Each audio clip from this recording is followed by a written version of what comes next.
This segment brought to you by Sure Crop, liquid crop nutrition delivered right to your farm. We're back and ready to listen in as Duane visits with Bob Young about the Farm Bill. Duane Taves joining you once again here on Ag AM in Kansas. An opportunity to catch up with Dr. Bob Young, Chief Economist with the American Farm Bureau Federation. And Bob, when we think about things in agriculture right now, economically, all tides have come down a bit from where they were a few years ago. Well, that's certainly true. You know, farmers tend to be very good at basically producing the profit out of anything. And, you know, yes, we do certainly have very strong demand across the board, soybeans, corn, you know, you name it. But the fact of the matter is that demand has not been growing very much over the course of the last 3 or 4 years. So we've produced up to that point, and, you know, here we are. We think about Farm Bureau's perspective. Obviously, Farm Bill discussions will begin shortly, if not sooner rather than later. Making sure that from Farm Bureau's perspective that we have a good safety net, I'm assuming, is still one of the big priorities. Oh, absolutely. And we've been going through some fairly extensive discussions with our membership, trying to get them briefed up on what the issues are across the Farm Bill, not just commodity titles or whatever. You're a bit unique in that you're a general farm organization. You really kind of have to be all things to all people. That's hard enough to do within an organization, but harder yet to try and hope for that in a farm bill, I'm assuming. Well, that's certainly true. We are a general farm organization as opposed to wheat growers, for example, that can come in and just worry about one particular commodity. We got to worry about them all and worry about the interplay between all of them as well as rural America in general. So, you know, a lot of issues that we've got to work on, and be very interesting to watch this Farm Bill come together. Very different kind of Congress as this Farm Bill comes together. Just be very interesting to watch the conversation unfold.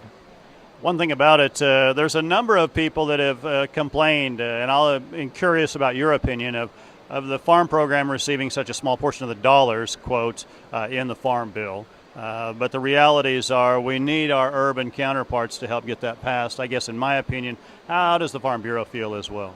Well, I think we recognize that we need to make sure that we just feel it's very important from a political strength position, if you will, if nothing else, to have those two combined, to have the food assistance programs together with the Farm Bill. And when you recognize, too, that a good chunk of those dollars that we do spend on food assistance do come back to the farmer, and, you know, because that is additional food spending, again, it's positive on both fronts, if you will. Final thoughts that our viewers might enjoy as far as the economic perspective from Farm Bureau? Well, you know, we are in a situation, have been for a while, where we have come off of those strong demand years. Farm income, we think, is not great. It's probably okay. We're paying most of the bills at this stage of the game, but not necessarily putting a lot of money in the bank. I think we recognize that there's certainly storm clouds gathered on the horizon. Might even be a drop or two being felt because, again, individual farms, individual circumstances. But I do think we think we're okay right now, but very attentive to the overall farm economic situation right now. Our thanks to Dr. Bob Young, Chief Economist with the American Farm Bureau Federation, joining us on Ag AM in Kansas. Jamie, we'll send it back to you. Thanks, Duane. Come back after the break for this week's Kansas Farm Bureau update.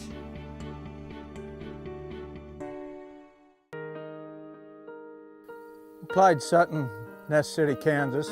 Lived on this place all my life. About a year and a half ago, got to where I couldn't saddle a horse. The pain was terrible. Read about stem cell. First it wasn't for me, then they started doing neck and back. Before I went down to Manhattan, the pain I was having from my neck down to my hand was curling my hand back. Some people had thought I almost had a stroke, and my shoulder had drawed up. I couldn't lift, I couldn't sleep, I really couldn't do anything, and was scheduled to be operated on, but was scared of the knife, I guess. Went and had it done. As you can see, I saddled a horse. I'm still building fence. Love to shoot a shotgun rifle, and I'm able to participate, not like I used to, but nevertheless I can do the things I used to do. And I want to personally thank the doctors, nurses, staff at Kansas Regenerative Medicine for the opportunity they give me to have my life back again.